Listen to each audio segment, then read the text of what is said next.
네, 안녕하세요. 배용준입니다. 네, 오늘은 중국산 등산 스틱, 특히 카본으로 만든 거, 여기에 이제 그 숨겨진 비밀이라고 할 수도 있죠. 네. 그리고 우리나라에서 이 등산 스틱에 대한 안전 기준이랄까요? 연기에 대해서 이야기를 좀 해볼까 합니다. 사실 이게 다루기 힘든 주제죠. 네, 다루기 힘든 주제고, 민감한 주제이기도 합니다. 지금 그 우리나라에 이 그 등산 스틱을 제조하는 업체들이 있습니다. 그 업체들이 이제 대부분 이제 자체 브랜드가 없기 때문에 우리나라 대기업에 납품을 합니다. 그래서 이제 우리가 뭐 대기업이라면 다 아시겠죠. 예, 제가 이름을 거명하기는 좀 그렇지만 우리나라 등산 메이크 중에서 거의 뭐 상위 10위 안에 들어가는 업체들 거의 대부분이, 다는 아니에요. 다는 아닌데 거의 대부분이 카본으로 만든 이 등산 스틱을 그 자체 브랜드를 붙여가지고 팔고 있습니다. 아니면 또 뭐 자기가 직접 만들어서 이렇게 시장에서 팔고 있는 이런 그 업체들도 있어요. 근데 이제 이 업체들이 많이 망했습니다. 그 이제 많이 망한 이유가 이제 중국산이 국내에 이렇게 뭐 많이 밀려들고 있기 때문에 그런 거죠. 그렇다 그러면 그런 저가의 알리나 테무 뭐 이런 데서 살 수 있는 아주 저가의 제품, 그걸 우리는 과연 믿고 쓸 수 있는 것인가?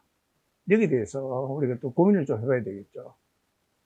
그리고 지금 대기업들이, 그 등산 관련 대기업들이 지금 이제 그 자체 매장에서 팔고 있는 그런 스틱들은 과연 그거는 또 믿을 만한지. 예.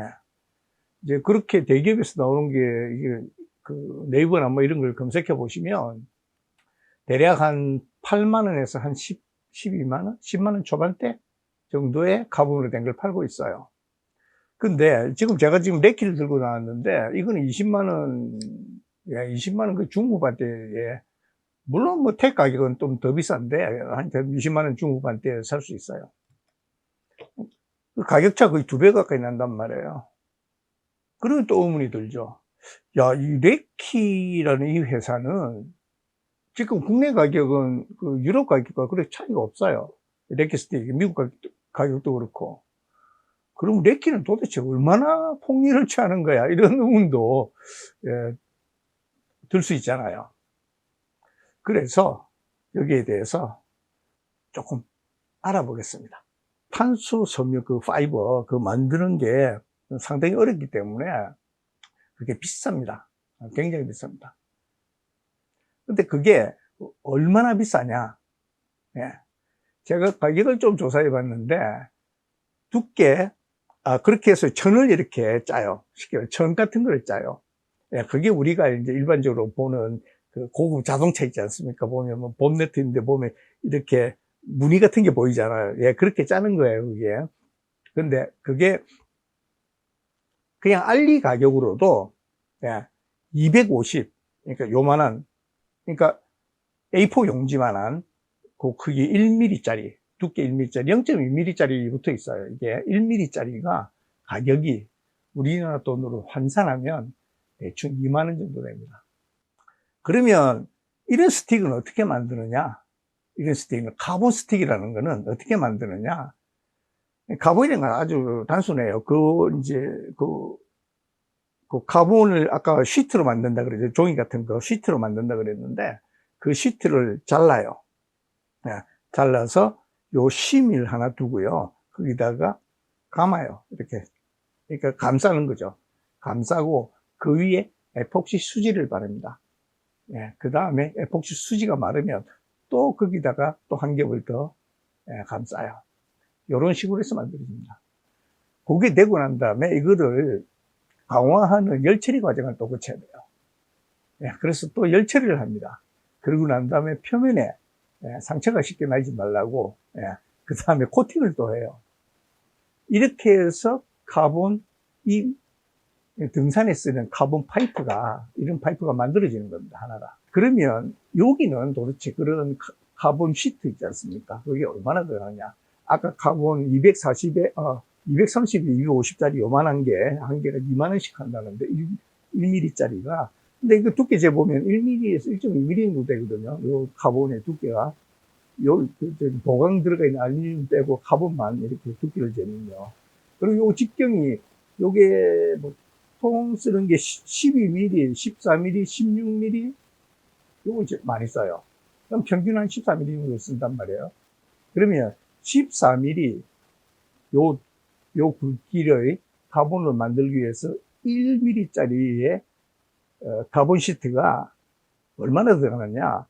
대략 5.2cm, 52mm 정도 들어갑니다. 그래서 이게 몇 단이 있냐면 전부 다 4단이 있어요. 1개, 2개, 3개, 4개, 4단. 4 곱하기 50이라면 200mm 정도 되죠. 즉 아까 말씀드린 그 2만원짜리에 카본 시트가 한 장이 있어야만 요거를 만들 수 있다는 얘기입니다. 그런데 아까 제가 말씀을 드렸는데 요걸 어떻게 해야 된다고요? 잘라서. 근데 이게 그냥 커터칼이나 이런 거로 잘리지가 않습니다. 카본 파이버가. 회전 톱날로 잘라야 돼요. 예. 그 다음에 아까 말씀드렸죠. 그 손으로, 그 에폭시 수지를 바르고 거기다가 이거를 손으로 감아야 돼요. 그리고 깨끗하게 하고 한 번 말리고 감고 말리고 이런 식으로 공정을 해야 돼요. 그 다음에 열 처리를 하고 그 다음에 코팅을 해야 돼요. 그러면 이 파이프, 그냥 사용되는 파이프 하나 만드는데 들어가는 원가가 얼마나 되겠습니까? 상당히 많이 나옵니다. 그러면 국내에서 도대체 아니 이 카본 파이프만 있는 게 아니고 뭐 부속품도 여러 가지가 들어가잖아요. 그 다음에 이것도 뭐 밖에다가 이렇게 그 데칼이라 그러죠. 인쇄도 해야 되고, 그 다음에 이런 촉도 끼워야 되고, 플라스틱도 넣어야 되고, 이걸 다시 다 조립을 해야 되고, 안쪽에 있는 이런 힌지 부분도 다시 넣어야 되고, 그러면 한 개가 도대체 원가가 얼마일까? 아무리 러프하게 계산해 봐도 제대로 이것을 이제 카본 스틱을 하나 만든다 그러면 아무리 계산해도 4, 5만 원 들겠는데, 이런 생각은 안 드시나요? 그보다는 훨씬 더 들어갈 것 같다는 생각이 들죠. 그런데 저걸 저런 가격에 팔 수가 있나? 여기에 이제 비밀이 숨어 있는 거죠. 뭐냐면 흉내만 낸 이제 카본 스틱들이 있습니다. 이게 뭐냐면 안쪽에는 그냥 일반 플라스틱이에요. 그냥 플라스틱에다가 얇은 카본 파이버 시트를 살짝 표시만 나게 두르는 겁니다. 겉으로 보이면 카본처럼 보이죠. 근데 그거는 카본 스틱이 아닌 거죠. 근데 이런 거 만드는 업체 사장님들하고 말씀을 좀 나눠다 보면 중국에 이 파이프를 사러 가잖아요. 카본 파이프를. 그러면 처음에 이제 이야기할 때 얼마다? 그래. 파이프 하나당 예를 들자면 3,000원을 처음에 달라고 4,000원을 3,000원이나 4,000원을 달라고. 그거는 좀 우리 한국에 갖고 와서 이렇게 끼우고 맞추고 그것도 월급 주고 뭐 해야 되잖아요. 직원들 다 있으니까 세금도 내야 되고 그렇게 하면 도저히 수지가 안 맞는다 그러면 너 얼마 원하냐 이렇게 나와요. 그럼 만들어 주겠다고 해요. 그래서 나오는 게 무늬만 한 겹, 얇은 거 0.2mm짜리나 한 겹 또는 뭐 2겹, 그리고 안쪽에는, 그러면 그거는 강도를 제대로 발휘할 수 없겠죠. 근데 이제 어려운 건 이런 겁니다. 지금 남아있는 업체들도 굉장히 영세합니다. 우리나라에 이 스틱을 만들어서 이제 브랜드들이 있지 않습니까? 등산 관련 브랜드들에게 납품하는 업체를 굉장히 영세합니다. 문제는 이제 이 사람도 속이려고 하는 건 아니에요. 중국 애들이 속이려고 하는 거지. 근데 대기업에서 요구하는 납품가를 맞추기 위해서는 어차피 그렇게 하지 않으면 안 되는 상황들이 있고, 또 하나는 뭐냐면 이게 들어올 때마다, 그러니까 이제 부품이 들어올 때마다 테스트를 할 수가 없어요. 인정받는 테스트를 하려면 정부기관에 써야 되는, 정부의 시험연구소에 써야 되는데 그 다 한 번 할 때마다 돈을 내야 되잖아요. 그리고 많은 샘플을 줘야 돼요. 그러니까 영세업체들이 그런 식으로 들어올 때마다 이게 정말, 그러니까 요 강도 중에 이제 2개가 중요한데요. 하나는 이제 당겼을 때의 강도, 이걸 인장 강도라고 그럽니다. 이 실을. 그 다음에 또 하나 제일 중요한 거는 뭐냐면 스틱이니까 이렇게 됐을 때 부러지잖아요 하거든요. 요걸 갖다가 이렇게 부러지는 그 지점까지의 힘을 갖다가 항복 강도라 그래요. 이 항복 강도 테스트하고 인증 강도 테스트를 해야 되는데 시간도 걸리죠. 그래도 조그마한 영세업체들이 지금 몇 명 데리고 하는 영세업체들이 이거를 갖다가 할 수가 있겠습니까? 들어올 때마다 테스트하고 아니면 자체 내에서 설비를 가지고 테스트를 해야 되는데 그걸 할 수가 있겠냐고요. 그리고 그 테스트 결과 누구도 안 믿어주잖아요. 그럼 결국은 정부 공인기관에서 테스트를 해서 그거를 박아야 되는데 우리나라에 이 스틱을 파는 업체들이 렉키나 이런 것들은 독일 규격이 있어요. 그래서 거기에 통과를 했다는 거를 여기서 요구하면 다 줘요. 근데 우리나라의 문제는 뭐냐면 이 등산용품에 있어서는 안전기준 이게 전혀 없어요. 딱 하나가 그러니까 그 생활용품 안전기준에 그러니까 그 안에 많이 들어가 있는 건 주로 이제 유아용 제품, 어린이용 제품들이 많이 들어가 있어요. 공산품들이. 근데 생활용품 안전기준이 단계가 여러 개 있는데 제일 윗단계가 이제 안전인증입니다. 그 다음에 안전확인이에요. 그거는 확인만 해주는 거예요. 인증서가 나오는 거고. 근데 인증은 우리나라에 있는 등산용품 중에서 인증을 받은 거는 또는 인증을 요구하는 법적으로 요구하는 품목이 단 하나도 없어요. 확인을 요구하는 건 있어요. 예, 등산용 로프입니다. 로프 자일이라는 거. 예, 그거는 확인을 요청해요. 딱 그거 말고는 어떤 거가 어떻게 들어와서 어떻게 팔리더라도 기준이 없어요. 이 기준이 없으니까 그냥 마구잡이로 그 중국 사람들이 들어오고 또 중국 사람들이 안쪽 내용물을 많이 속이는 거예요. 그리고 대기업에서도 모르잖아요. 대기업에서도 업체들 보고 그 진짜 영세한 업체들이거든요. 너 시험평가서 갖고 와. 그럼 그 업체 어떻게 간다 그래요? 그러면 이제 납품 단가를 올려주세요. 근데 그 납품 단가를 대기업도 올릴 수가 없어요. 왜? 중국산이 더 싸게 나오잖아요. 지금. 이 등산 스틱을 뭐 일부에서는 그냥 단순히 보행 보조용으로 뭐 이렇게 생각하시는 분들 계실 거예요. 뭐 그런 분들한테는 사실은 이게 뭐 항복 강도가 어떻고 이런 것들이 별로 중요하지 않을 수도 있어요. 그래서 저는 이거를 글쎄요, 저 개인적으로는 이게 뭐 경험도 옛날에 좀 위험했던 경험도 있고 하기 때문에 이건 안전장비다 이렇게 생각을 하는데 사실 뭐 둘레길 걷는다든지 아니면 뭐 예를 들자면 저기 멀리 해외 트레킹을 가셔가지고 산티아고 있지 않습니까? 그런 길 걸으실 때는 이게 강도가 좋은 이런 거 필요 없거든요. 그러니까 뭐 그런 분들은 그냥 뭐 저렴한 거 사셔도 돼요. 네. 근데 조금 위험한 지역, 험한 지역 뭐 이런 데를 가셔서 중심을 잡고 스틱에 의지해야 된다 그러면 그때는 스틱의 이 인증 강도와 항복 강도가 굉장히 중요해집니다. 네, 그래서 저는 그렇습니다. 어쨌든 이제 국내 업체들이 좀 살아났으면 해요. 왜냐면 어차피 이 카본 파이프는 우리나라에서는 이제 만드는 업체가 없어요. 카본 파이프 자체는 만드는. 그래서 어쨌든 카본 파이프를 잘 만드는 업체가 대만과 중국에 다 있거든요.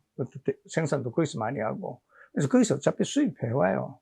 근데 그 수입해서 아니 우리만 수입하는 게 아니라 그건 전 세계적으로 다 수입을 한다고요. 이 파이프에 관해서는 거기는 블랙 다이몬드건 렉킥은 다 수입을 합니다. 대만이나 중국에서. 다만 걔들 덩치가 크잖아요. 그러니까 들어올 때 전부 테스트를 한다고요. 시간이 걸리더라도. 돈과 시간이 소요되지만 테스트를 해요. 그러니까 저쪽에 못 속여요. 샘플 테스트를 하기 때문에. 그래서 물건 받아오면 되거든요. 나머지는 누가 더 디자인을 잘하고 누가 더 편하게 만들고 누가 더 저렴하게 만들 수 있고 이 싸움이잖아요. 근데 그거는 우리도 잘 할 수 있는 부분이에요. 정부 당국에는 그렇게 말씀드리고 싶어요. 이렇게 어떤 정도로 쓰는 카본 이렇게 파이프를 수입한다 그러면 뭐 강도를 어떻게 해야 된다. 그래서 그거를 갖다 인증을 받아야 된다 또는 뭐 확인은 받아야 된다. 이렇게 좀 하는 게 어떨까 싶습니다. 요런 사정은 사실은 알루미늄도 비슷합니다. 우리나라에 그 자체 내에서 파이프를 만들고 알루미늄 스틱을 만드는 회사가 있죠. 헬리녹스입니다. 그 대기업이잖아요. 근데 거기도 많이는 안 만들더라고요. 그리고 비싸요. 굉장히 비싸요. 그 비싼 이유가 다 있는 겁니다. 그냥 알루미늄 그쪽 안 하거든요. 거기서는 단조해서 일체를 해요. 그러니까 굉장히 강도가 좋아요. 그러니까 비싼 거예요. 아무리 어떻게 조립을 해서 하더라도 비싸질 수밖에 없어요. 원자재가 비싸기 때문에. 가격이 엄청 싸다 그러면 거기에 원자재에 문제가 있다고 생각하셔야 돼요. 우리나라 그 등산시장이 굉장히 큽니다.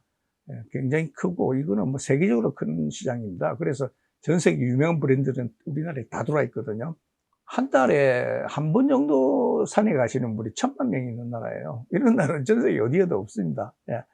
시장은 큰데 이 시장 안에서 의류도 그렇고 이런 스틱도 그렇고 뭐 그다음에 배낭도 그렇고 지금 배낭은 사실은 우리나라가 전 세계를 다 장악하고 있어요. 유명한 배낭 그게 오스프리가 됐건 3대 배낭이라는 게 있지 않습니까? 도이터가 됐건 그레고리가 됐건 이거 다 한국 회사들이 만들어서 OEM으로 납품하고 있습니다. 다만 브랜드가 없을 뿐이에요. 아크텍스 마찬가지고 뭐 하여튼 뭐 이름 될 만한 뭐 블랙다이먼도 마찬가지고 다 마찬가지입니다. 다 한국 관련 회사들이 전부 다 OEM으로 만들어서 납품하고 있어요. 그만큼 우리가 기술력을 가지고 있습니다. 텐트도 마찬가지입니다. 텐트 원단 우리나라에서 만들어요. 비싼 텐트 원단은 다 한국에서 만듭니다. 그 다음에 그 안에 드는 폴, 아까 말한 헬리녹스 만드는 DAC, 거기서 만들어서 나가요. 그 전 세계 시장 그 90% 장악하고 있어요. 연한 알루미늄도 있긴 한데, 그 최고급 텐트에서는 다 DAC를 써요. 스틱도 가능해요, 그게. 우리가 어떤 기준만 잘 만들어준다 그러면 또 자체 내에서 그걸 할 수 있게 그런 업체들이 좀 클 수 있는 환경만 만들어준다 그러면 제 생각에는 어떤 뭐 기준이 있지 않습니까? 그 안전기준만 제대로 세워줘도 우리나라 업체들이 그 안에서 살 길을 찾을 수 있을 것 같습니다. 그래서 오늘은 좀 무거운 주제이긴 하지만은 하도 국내 업체들 이게 스틱 관련해서 그걸 뭐 알루미늄 만드는 회사도 있고 그 카본 스틱 만드는 회사도 있고 또 두 개 다 하는 회사들이 있어요. 근데 다들 어려워하고 힘들어하고 많이 문 닫았고 그렇습니다. 그래서 그런 것들이 좀 안타까워서 영상을 찍습니다. 네, 오늘은 여기까지입니다. 네, 감사합니다.